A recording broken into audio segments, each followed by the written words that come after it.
to the end of our Birdsville to Kakadu The Hard Way expedition. We knew it was going to be reasonably tough, but some of it turned out tougher than we expected.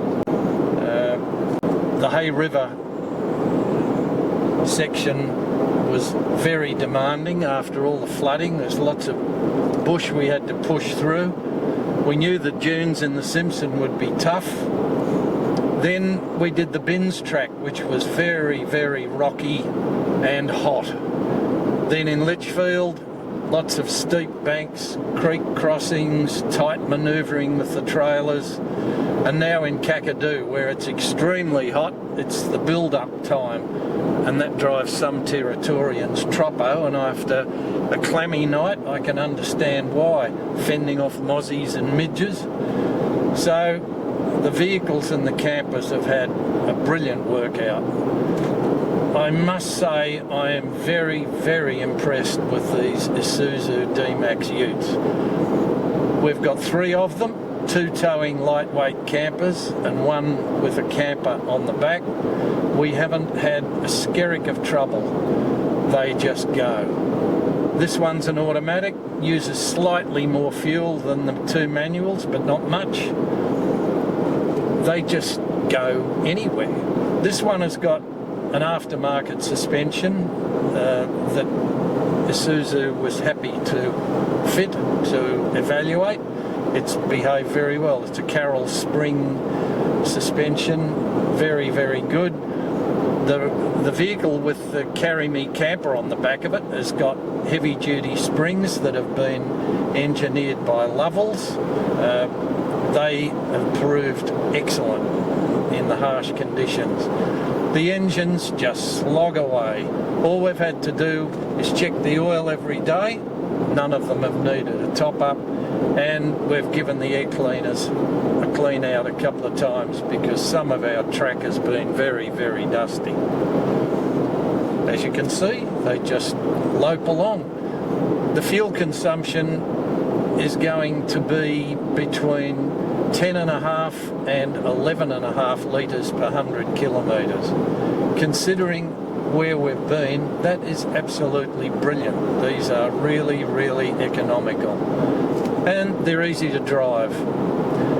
The 4-wheel drive system is very easy to engage and will engage under power. All you have to do is push the 4-high button and instant 4-wheel drive. To disengage, you hit 2 high and just get off the gas and it disengages. That's brilliant. When you come to a spot where you need 4-wheel drive in a hurry, bingo, you've got it. Low range, you have to stop and hold the button, but you'd expect to have to do that. Excellent vehicles. Seating's great, steering's been good. We've lived in this thing now for 5 weeks and it's lovely. No backache, no problems at all. I'd have one. The D-Maxes made rendezvous at Birdsville, and the meeting coincided with the annual Birdsville races. The gang didn't back any winners, but had a pleasant camp just outside of the crowded town. The camp provided an opportunity for the 3 crews to become more familiar with their campers.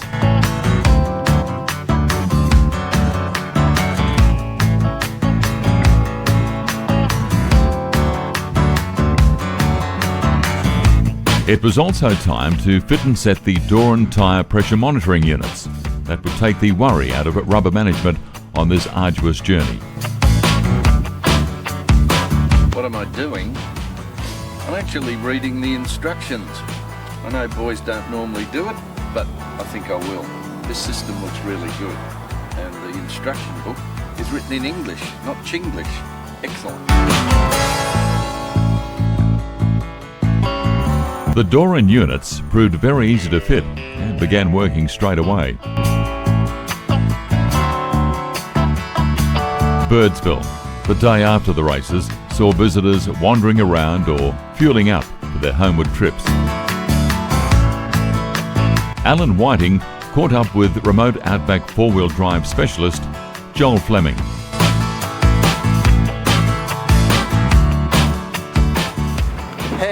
bloody hell are you? Doing all right, old man. Yourself? Good to see you. Welcome to the desert. Yeah, thank you. It's always nice. Is that good? How'd you go at the races? I went and watched the races, but there was no noise, so I slept.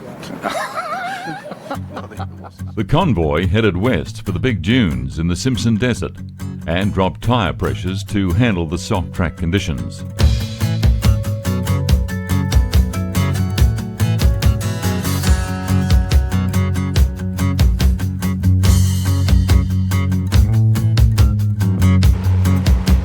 Soon the D-Maxes and campers were bobbing over the dunes that bypassed flooded creeks near the famous Big Red.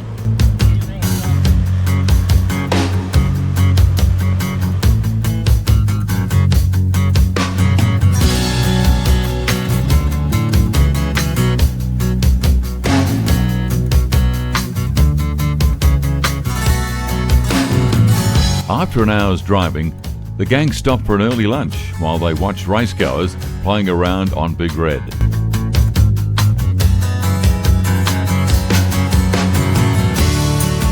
This time we have 2 camper trailers, lightweight campers, a cub and a GT camper, and a slide-on carry-me camper on a rigid ute. So we're going to compare the different types of camping arrangements and fuel consumption, tyre wear, how they behave. As you can see, our trek this year is from Birdsville north. We're going Birdsville to Kakadu The Hard Way. And behind me is the famous Big Red, and thank heaven it's behind us.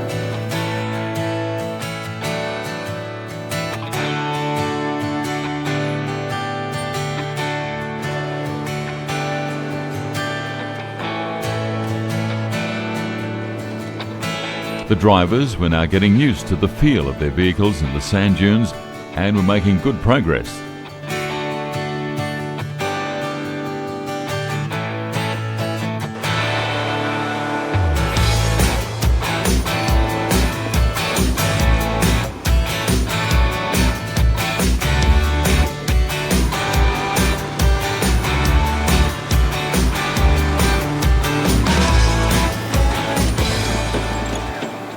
Looks good from behind. Mate, So stable. I cannot fault it to tow. Yeah. It doesn't bob at all. You watch if it hits a bad bump, you go, whoop, Yeah. whoop. Yep. That's excellent. Very good. A fridge check showed that all was not well in the egg department.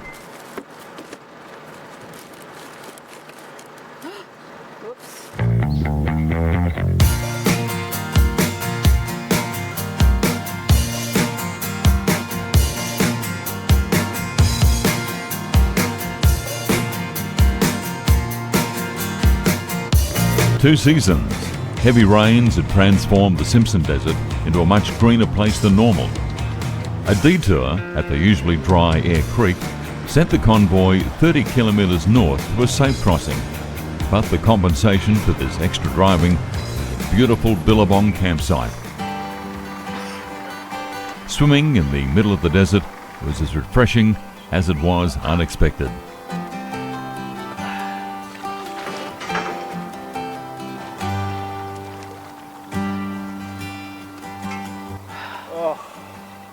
After a dip, it was time for happy hour around Joel Fleming's campfire. This is one of the great joys of bush trips, sharing a laugh over a drink at the end of the day.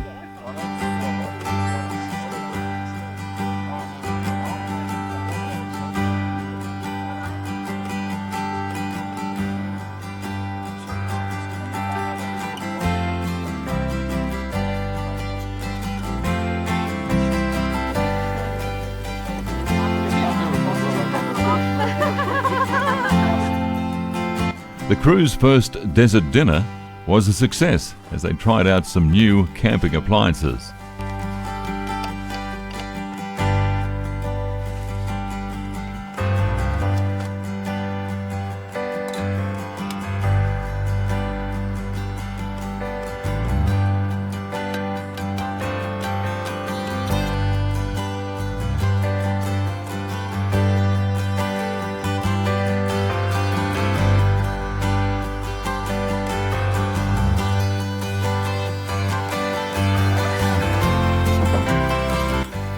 Next morning, the convoy packed up and headed for the Air Creek detour crossing, driving over grassy tracks that would ordinarily be just grey river dust.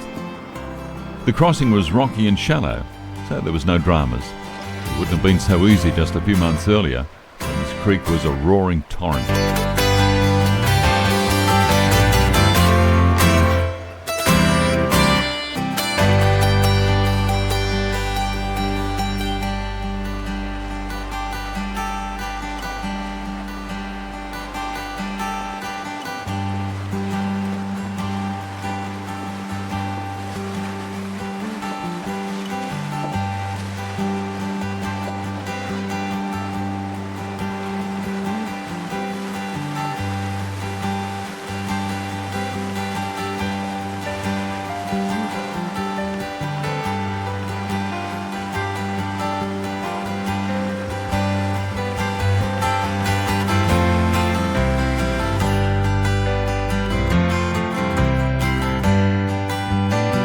Robin discovered a patch of soft ground caused by hundreds of native bush rat burrows. The crew had some camping gear nibbled by these cute nuisances as well. Back on the main desert track, the crew camped for the night. Bliss in the bush.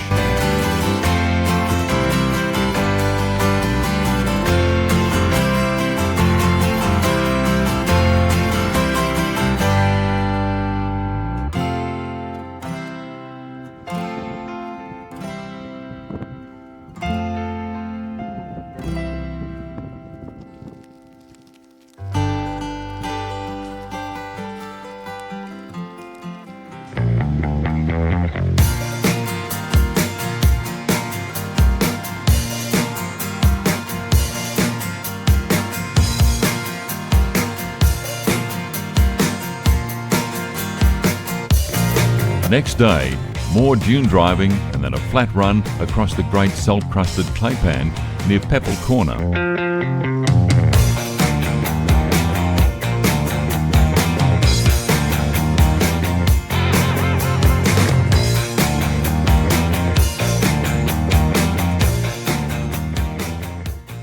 Instead of taking the straight Simpson Desert route, the team upped tyre pressures for some hard surface driving on the way to the Hay River track.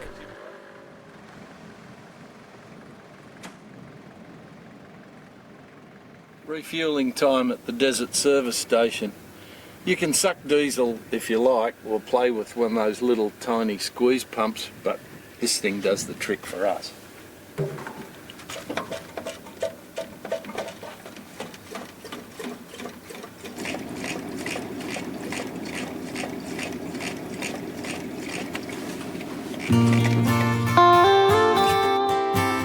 The vegetation in the Simpson Desert was a joy to behold, but heavy creek flows had washed away much of the Hay River track. In some places we had to take detours around deep washaways, creating bypasses where there was no other option.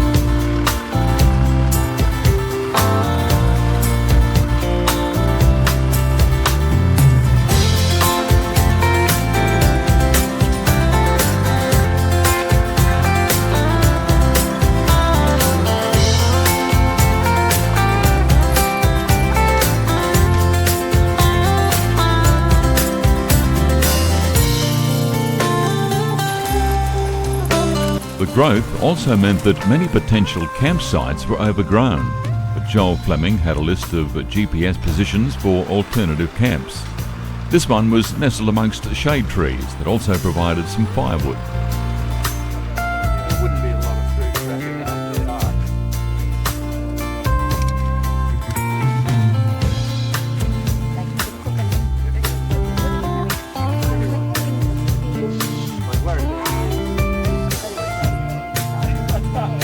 Crime ring. Guess where we're going? Oh, right. It's good to dream.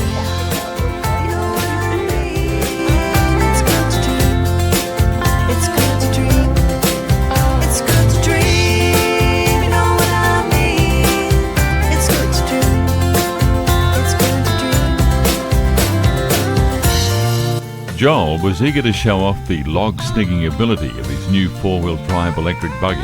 Saved us carrying the firewood.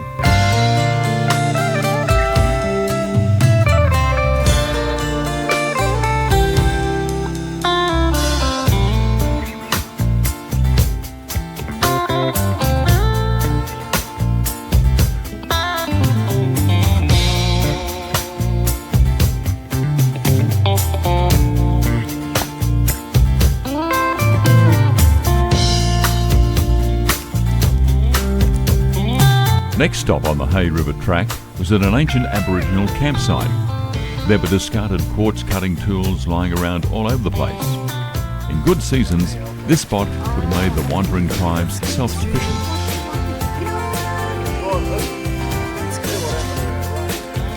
Yeah. Well, I've got the tracks.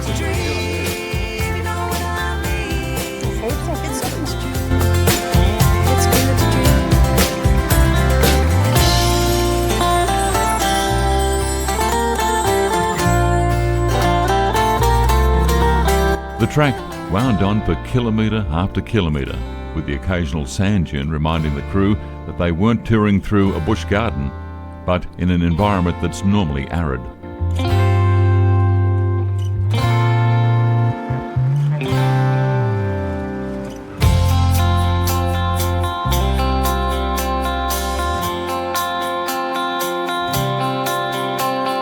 The Hay River track overlaps with the Northern Simpson Desert crossing route, pioneered in 1939 by C.T. Madigan, and Madigan's Camp 16 made an ideal lunch stop for the convoy.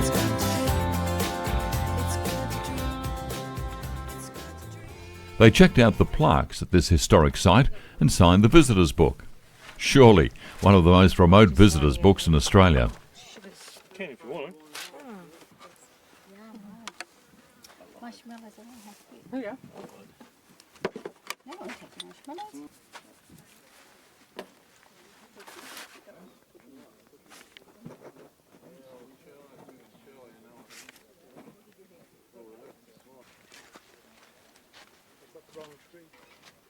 No, I think they got the right tree.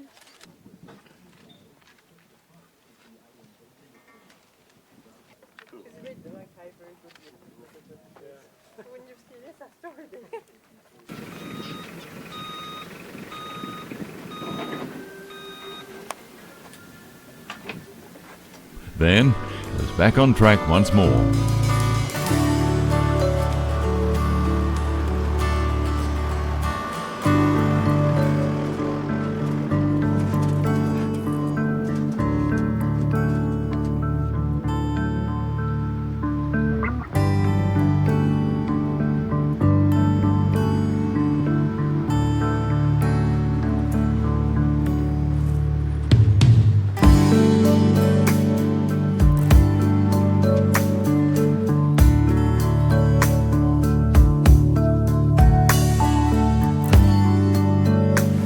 This is Dingo Well on the Hay River.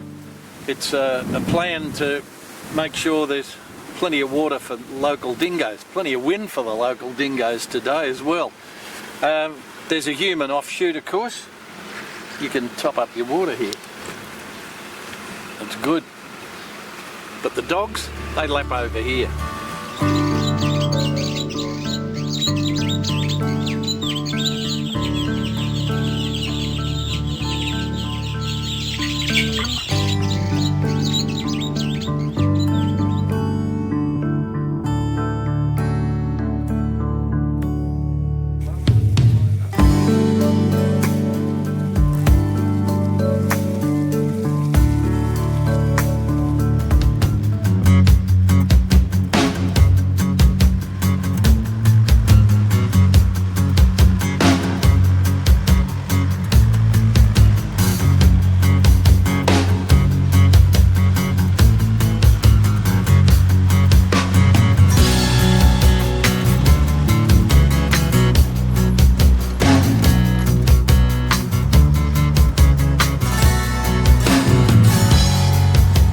Having driven alongside the Hay River for 2 days, it was time for the convoy to do some sand driving across the dry river channels.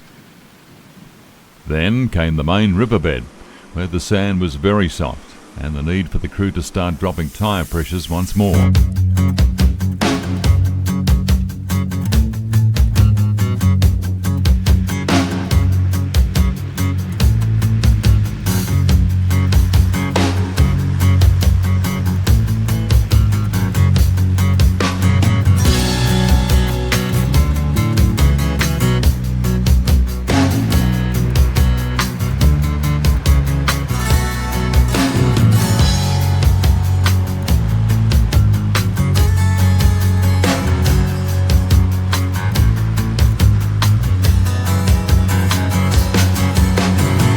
There were also some discussions about who would put which vehicle in two-wheel drive. This morning he says, "Oh, she's in second in two-wheel. She," and I got out and replaced him.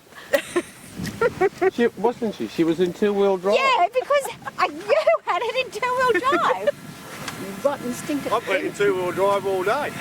You get stuck down there when you first came into the river. Stan went to turn around to start the filming. Yeah, well, I thought you guys are filming, I'll get out of your way and go for a bit of a play up the creek. That was fine.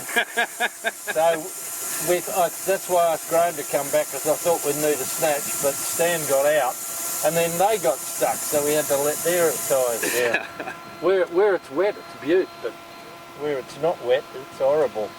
I keep knocking the channel off the radio. As you saw, we were well and truly stuck in that soft sand, so no panic, just let some air out. I dropped 4 psi out of the front tyres, 4 out of the rears, left the trailer because it's only got 16 in it anyhow.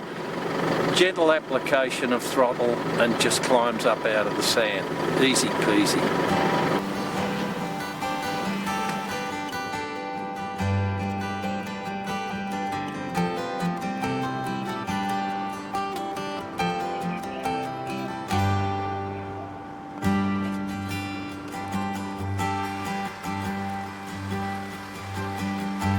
The goal was the huge Lake Caroline clay pan, and for those who'd been there before, it looked quite different.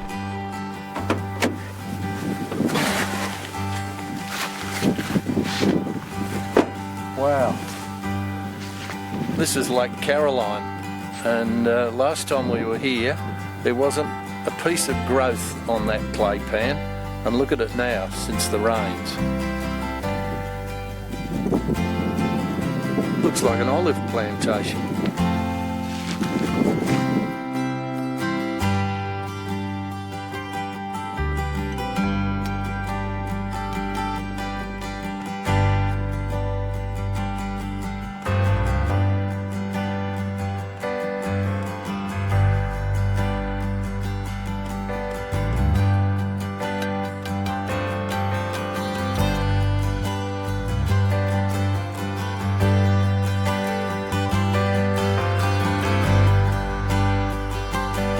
The edge of Lake Caroline made an ideal campsite that night.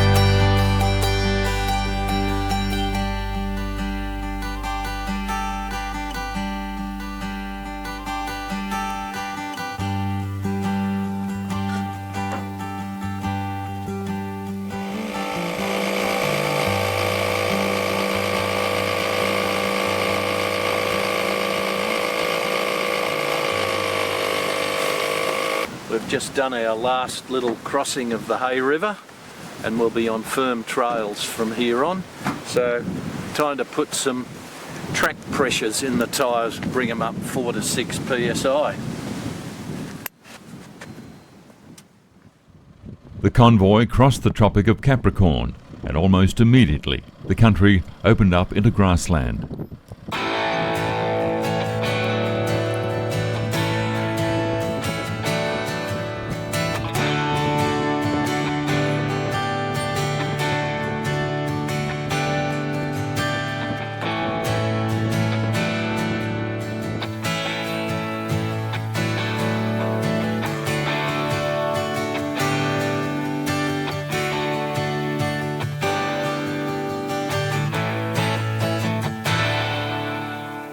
This is Lindsay Bookie's Batten Hill Camp. It's an oasis on the Hay River track.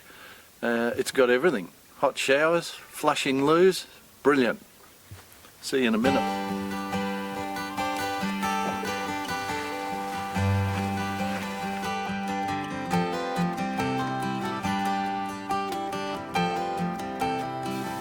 Our guide on the Hay River track trip is Joel Fleming, one of the most inspirational people I've ever met.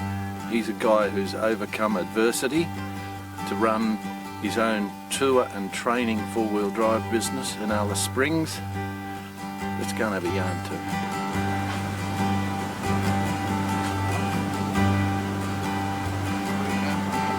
Well, as usual, another brilliant trip. We've done a few now with you. Yeah, we're going to do some more. They're always good fun. Yeah, we'll look forward to next year. Yeah, you got to find somewhere different to go, somewhere I haven't been before. You're on. In the desert, I think. Excellent. Yeah, plenty of country out there somewhere.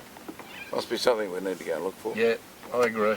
Birdsville and Jervois is the most popular run, but there's an awful lot of people come across from Mount Dare this year because the river was running. Oh, right. Air Creek, they couldn't get through Air Creek. There was no alternative. I mean, there were people going out to Popples around the Rig Road coming And then down the French line and stuff like that. And then, but 300 something, 350 odd cars through here this year, as far as I know. So what's the deal? We've joined one of your tours, which has been really interesting, but people can come... People can come whenever they like. Summertime, we don't like people going any further than Lake Caroline. No. And the desert's closed. The desert's shut anyhow, anyway, isn't it? To both ends, but they just got to call me and either email or whatever, and I'll send them a permit application and they can fill it all out, send it back to me, and then we get it processed through the Central Lands Council. Nice. Stamp of approvals, give us some coin and you can go. Easy. You know? So, do they pay for the camp here? Or well, there's three different payments. One of them is a transit fee. Yep. You get paid to go through because it through the Aboriginal land. The other one is the campground here if you want to stay here overnight. And then the guys offer a bush tucker tour, which is out through Mount Teatkins, Mount Teatkins over here. Yeah. And back. It's a full-day tour and a guided spill of sunset. Nice. Oh, it's a great venue. We've had a ball. See you next year. Beauty.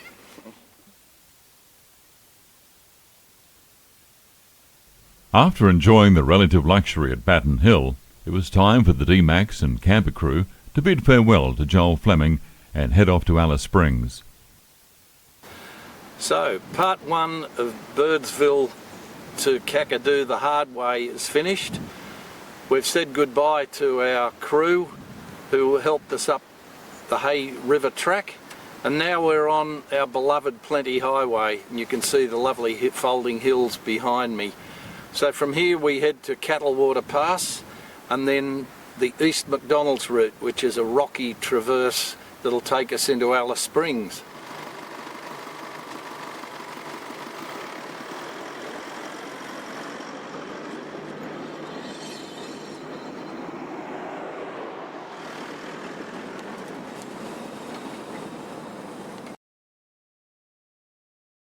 Unfortunately, Cattlewater Pass was closed due to flood damage, and there was also the threat of an encroaching bushfire. So the trio of vehicles detoured on the southern section of the Bins track. This spectacular route heads towards the folded hills of the East McDonald Ranges. Late in the dry season, it was very dusty.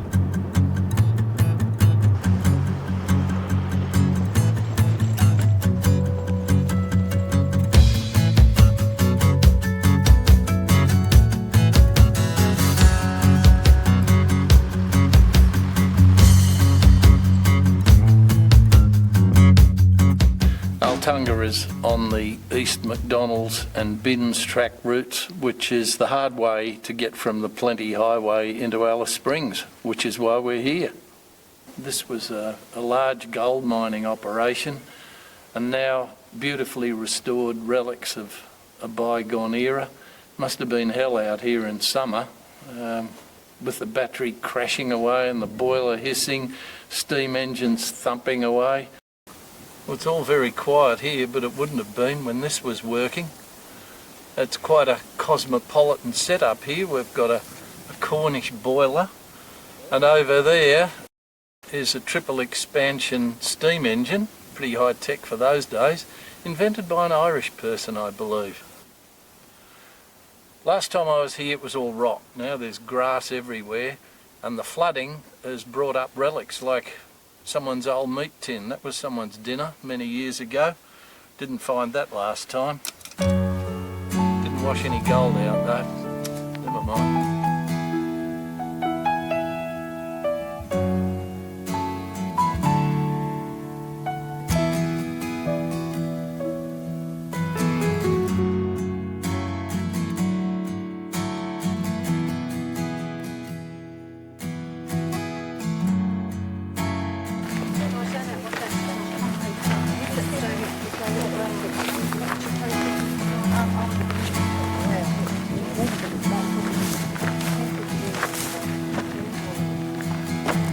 Into Alice Springs for us. We'll restock and then back into the bush.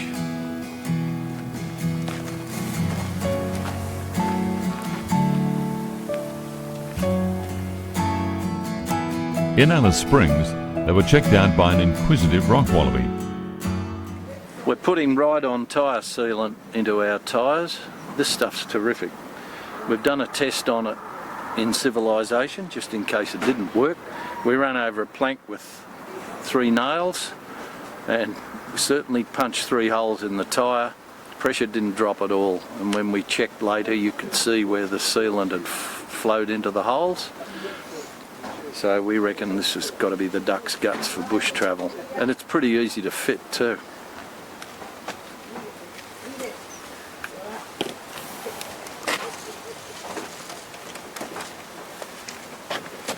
My able assistant here is taking the valve core out.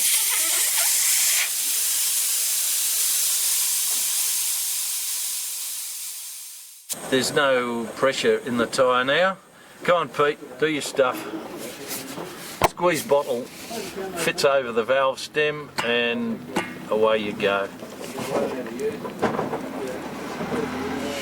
Obviously the sealant is now in a big luggy pool inside the tyre, so it'll need a few Ks for it to spread around, and it sits uniformly around the tyre then, ready to protect it in the event of a puncture in the tread area. It doesn't coat the sidewall, it lies in the tread, under the tread area of the tyre. And most punctures occur through the tread, despite the fact that many people think punctures occur in sidewalls. Normally a blown out tyre starts with a puncture through the tread area, and then the tyre loses pressure and eventually the sidewall blows out through overheating. But the trouble has already started from a slow leak from a puncture in the tread area. So this stuff protects the most vulnerable part of the tyre.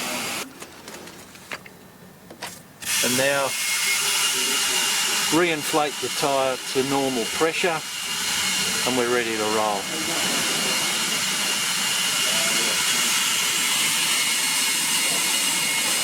We've come off the sand and we're now going to drive on blacktop for a while, so we need to reset the baseline pressure in the tyre monitoring system. We've had low pressure baseline for sand and now we're going to change it to highway. It's quite a simple operation and the book explains it very well. So we're now changing the tyre pressures in the trailer. We had it down on 16 for the sand, but for the highway we'll go up to 20.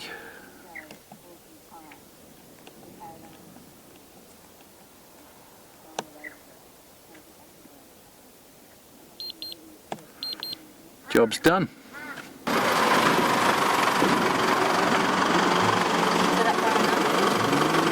2.90 tonnes.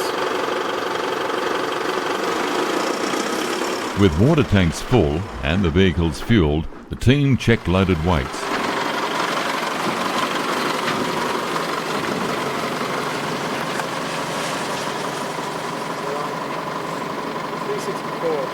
We're at the public way bridge at Alice Springs. We're just going to check the gross weight of our loaded vehicles. We're fueled up, water tanks full, and just see what the weight differences are.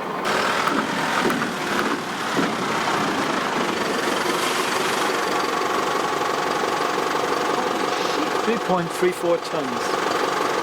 Are we weighing the trailer as well? Yep.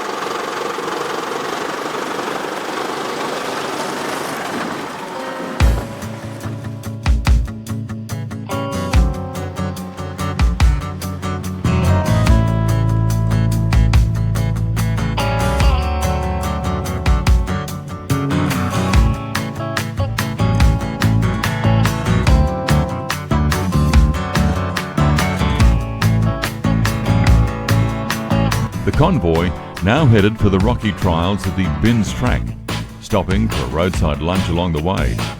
Not many shade trees out here.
Then came the stony sections of the Bins track in Davenport Range National Park. The remains of the North's Big Wet still showed, with plenty of stony creek crossings.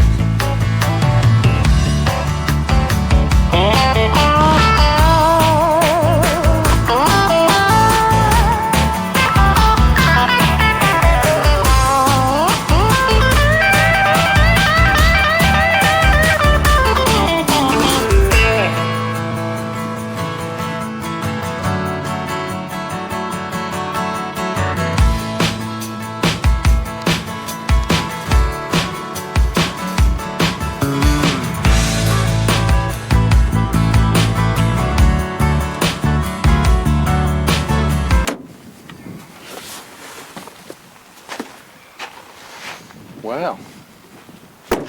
This is the old Wolfram mine in Davenport Range. Boy, it was a big operation here. Lots of open shafts, so we'll have to watch what we're doing. Interesting place.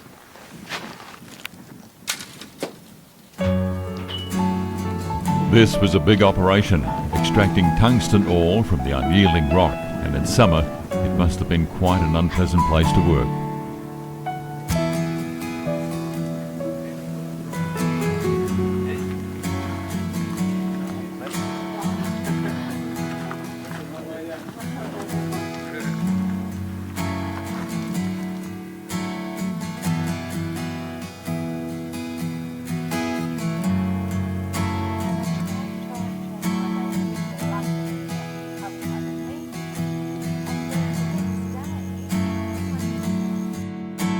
After inspecting the mine cage in which the miners used to go underground, the gang developed great respect for these desert mining pioneers.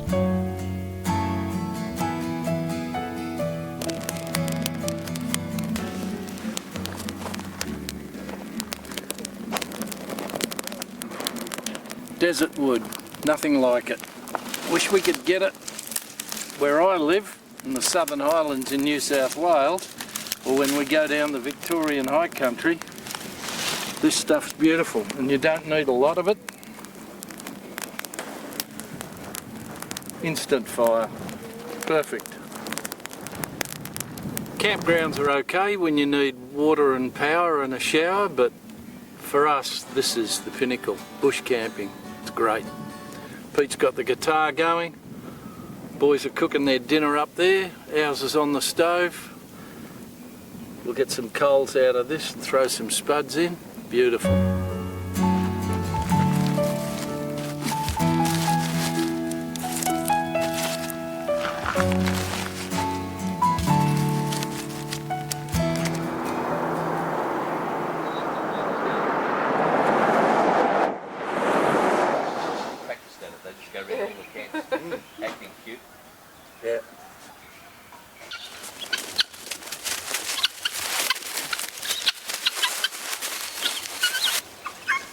We love bush camping, but every now and then you've got to go somewhere civilised. We're plugged into 240 to top the batteries up.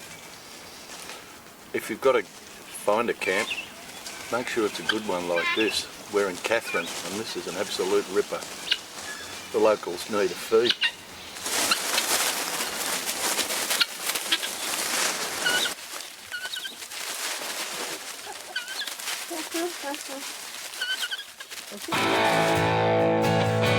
It was now time for crocodile country as the team headed north.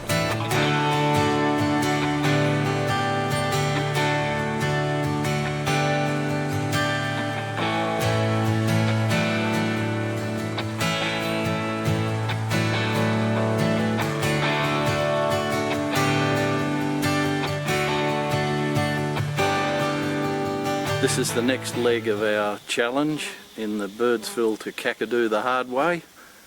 We're in Litchfield National Park and we've come in from the bottom, so it means we have to cross many creeks. So this is a good test for the vehicles and trailers, and then we'll camp tonight, hopefully in a tropical paradise. All low speed, you might as well go right down. A sandy creek crossing meant a drop in tyre pressures. The boys were getting quite good at it by now. We wouldn't normally advise walking a creek in crocodile country, but we've had a good look. It's very shallow here. I'm just checking to see what the bottom's like. And it's not the depth we're worried about. It's sandy and a bit soft, so we'll knock our tyre pressures down and we shall be fine.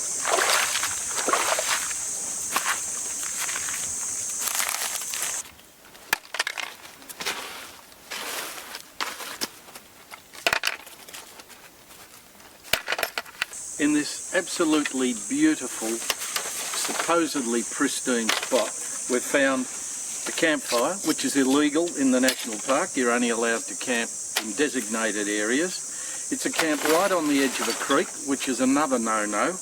And the louts here have burnt bottles and cans and just left them.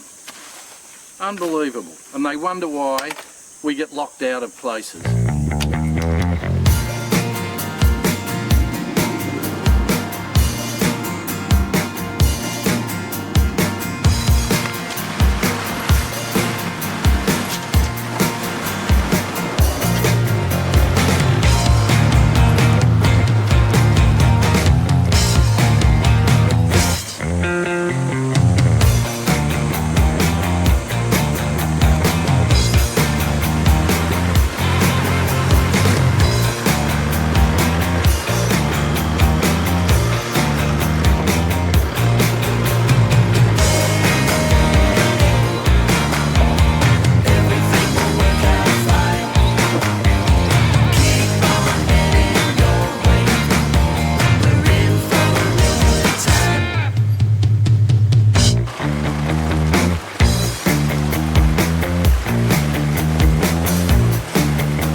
But unless you get your walking shoes on, you'll miss a lot of the great sights here.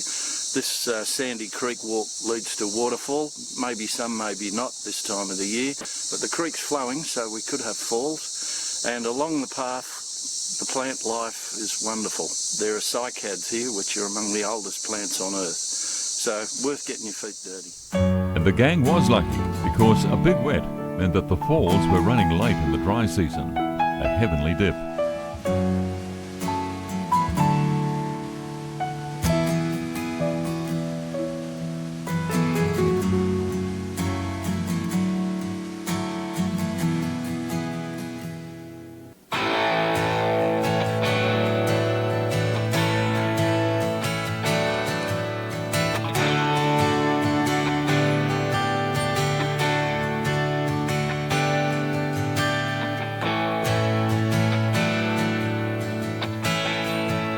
From cool waters to bull dust and termite mounds showed the contrast in Litchfield National Park. But there was more. This is the old Blythe homestead in Litchfield National Park. Dates back to 1928. Corrugated iron, beaten earth floor. It's not real flash. And there's a tin mine up the hill. That must have been hell, mining tin in this weather. Tough boys. To the test, come and see what I've done. Buy the book, learn from the best. You'll find that it's lots of fun. It's good to dream. You know what I mean? It's good to dream. It's good to dream. It's good to dream. You know what I mean? It's good to dream. It's good to dream. It's good to dream. You know what I mean? It's good to dream. It's good to dream. It's good to dream. You know what I mean? It's good to dream. It's good to dream. It's good to dream.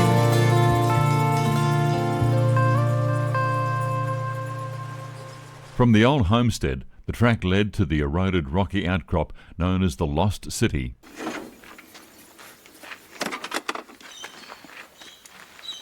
How's it going, Rob? Hi, Al. Good. I noticed Excellent. you're not getting much help from Stan, our video man.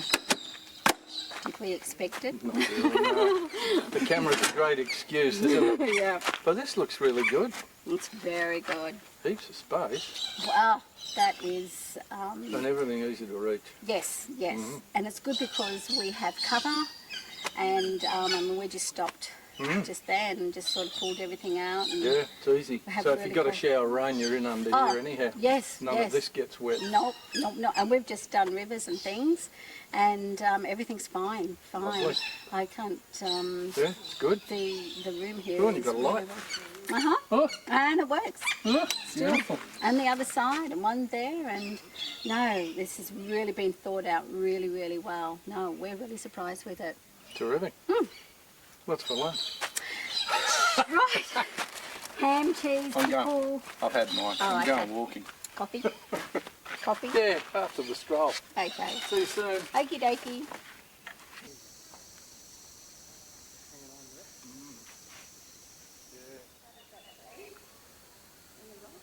Well, this is the Lost City formation in Litchfield National Park. There are a few lost cities up in this neck of the woods. There are some more over in Limon National Park. But this is quite specky and easy to walk around too. The track in is a bit rough, but with our Isuzu utes and camper trailers and Carry Me camper, no problem for us getting to places like this. Spectacular.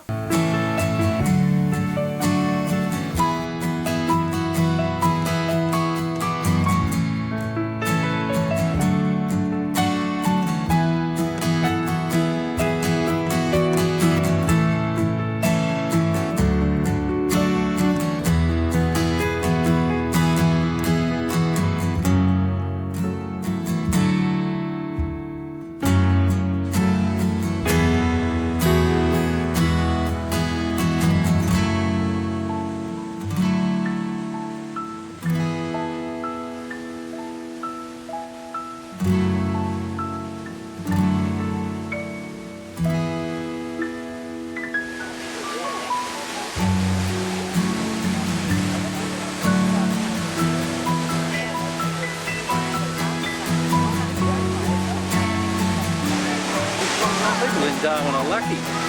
This is their local swimming hole. I know.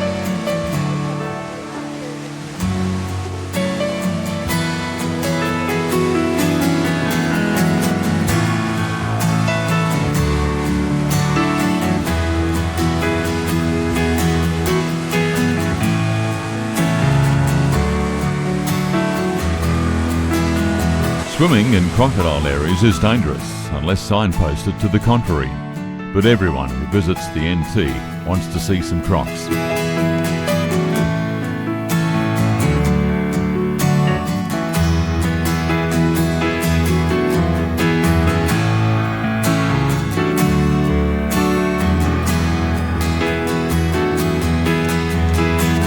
These crocs are exploiting a freak tidal event that sees the East Alligator Creek River flow overcome by the incoming tide, and the river flows backwards briefly. Wise old crocs paddle in the tidal stream with their jaws open, swallowing the hapless mullet as they sweep in on the tide. If you can't get to watch the crocs catching mullet, you can always call in for a croc tour on the way to Kakadu National Park.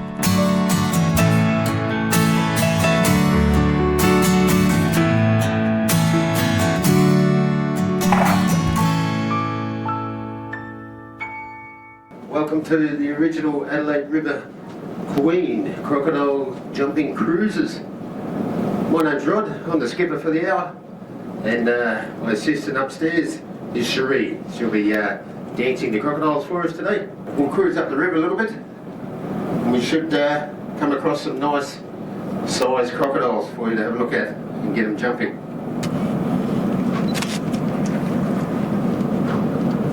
I think they'll weigh about 400 kilos. So it's not a bad effort to get 400 kilos shooting straight out of the water.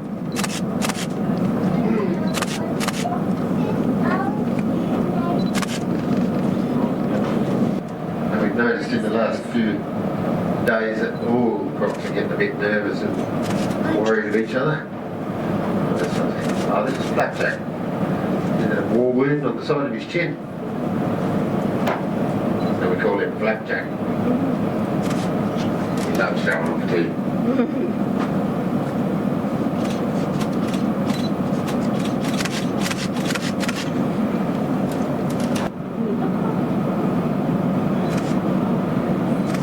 Now this is actually no bone. You notice the left-hand leg is really gone. Some days we just drive straight past them. Some crocodiles get a bit greedy. It's going to jump up. Oh, wow. These are actually raptor birds. They're from the kite family. There's two species here. There's the whistling kite, which upstairs you can probably hear them. And the other one's a brown kite. It's got the yellow legs. But these guys are actually firebugs, pyromaniacs. Northern Territory firemen hate these guys. They can make a fire 20 kilometres across. Not a problem. They'll actually pick up a stick on fire and they'll go over to another grass patch and drop the stick in there. Start another fire and, of course, more food. Well, as you can see, ladies and gentlemen, we're nearly back at the dock.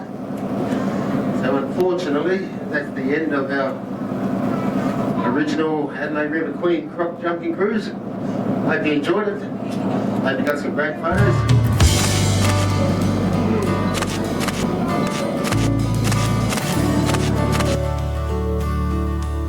Crocs aren't the only meat eaters. This roadside dingo in Kakadu was a professional beggar.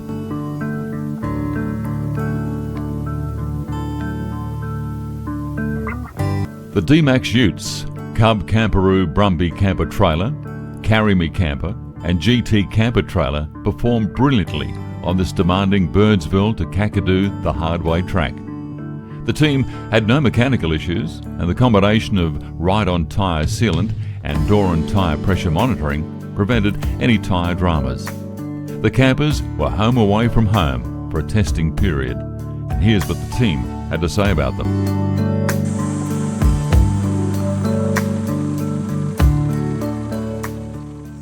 Well, behind me is the Cub Brumby. This has been our home for the past 3 weeks, and it's done what I didn't think camper trailers could do so easily.